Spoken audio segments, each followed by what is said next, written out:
Менә достар, соңғарада интернетта бәрәңге утыртуның төрле ысулларын тәкъдим итәләр.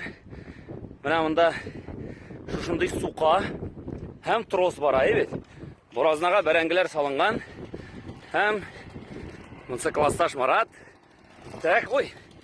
Һәм менә шушындый шайланма.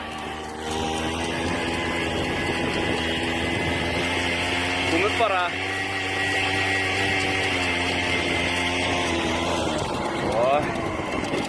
Менә монда скоростлары.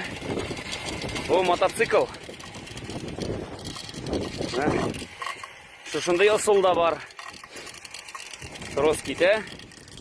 Һәм беренче рәтне хәзер монсын бәрәңге салмыйча гына каплап чыгу була.